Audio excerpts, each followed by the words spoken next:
कपड़ों की सिलाई के दौरान नैतिकता का पालन करना एक अत्यंत महत्वपूर्ण विषय है। यह कहानी उन महिलाओं के लिए एक चेतावनी है जो ऐसे कार्य करती है बिना इसके संभावित परिणामों को समझे। नफीसा की कठिनाइयों और उसके परिवार की स्थिति ने उसे अपने सिद्धांतों पर खड़ा रहने के लिए प्रेरित किया। यह दर्शाता है कि कठिनाइयों के बीच धैर्य बनाए रखना कितना आवश्यक है, क्योंकि यही हमें आगे बढ़ने की ताकत देता है। नफीसा की मां का समर्थन और उसकी शिक्षा ने उसे मानसिक मजबूती प्रदान की। यह इस बात का प्रमाण है कि माता-पिता का मार्गदर्शन बच्चों के नैतिक विकास में एक महत्वपूर्ण भूमिका निभाता है, जो जीवन की चुनौतियों का सामना करने में सहायता करता है। नफीसा अपने पति के साथ काम को लेकर अक्सर बहस करती थी, जिससे उनके रिश्ते में तनाव उत्पन्न होता था। यह उन आर्थिक समस्याओं की गहरी छाया को उजागर करता है जो व्यक्तिगत संबंधों को प्रभावित कर सकती है, और हमें एकजुट रहकर इस पर विचार करने की आवश्यकता है। जब नफीसा को बेटी हुई तो यह उनके लिए खुशियों का समय था, लेकिन पति की नौकरी की अनिश्चितता भी बनी रही। यह समय नफीसा के संघर्ष को और अधिक गहरा बना देता है, जो जीवन की कठिनाइयों का सामना करने की उसकी क्षमता को दर्शाता है। नफीसा ने अपनी बेटी के बेहतर भविष्य के लिए एक बार फिर से सिलाई शुरू की, जिससे वह अपने खर्चों को पूरा कर सकी।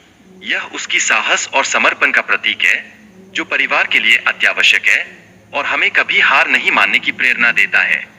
नफीसा की मां अपने पति की मौत के बाद गहरे दुख में डूबी हुई थीं, और उनकी बेटी के जाने का गम भी उन्हें परेशान कर रहा था। यह स्थिति उनके लिए अत्यंत कठिन थी, जो जीवन के वास्तविक संघर्ष को दर्शाती है।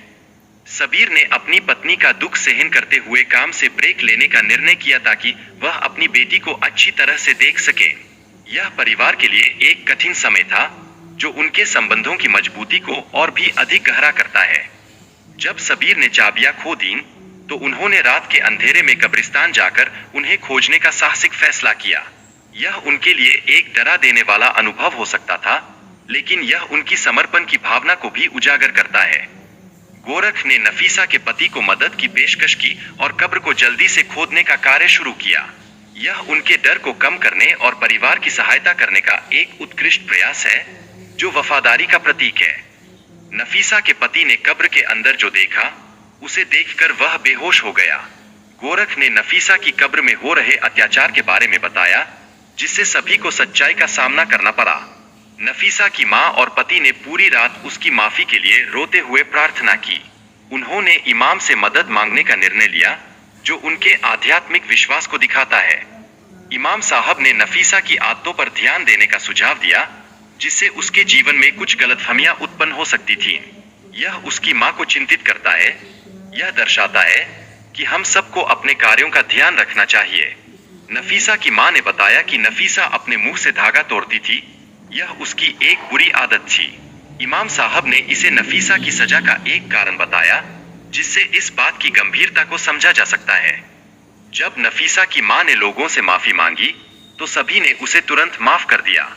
यह दर्शाता है कि छोटी छोटी बातें कितनी बड़ी जिम्मेदारियां बन सकती है, और हमें हमेशा दूसरों का सम्मान करना चाहिए। गांव वालों की प्रतिक्रिया स्पष्ट करती है कि नफीसा के प्रति उनकी भावना कितनी गहरी थी। उन्होंने अपनी गलतियों पर पछताया और सुधारने का प्रयास किया, जो सामुदायिक एकता की शक्ति को दर्शाता है।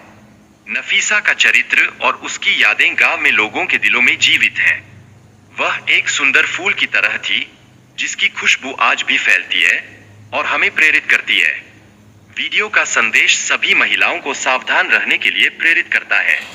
हमें अपने कार्यों में ईमानदारी बरतनी चाहिए, ताकि हमारी छोटी सी भूल भी बड़े मामलों का कारण न बने।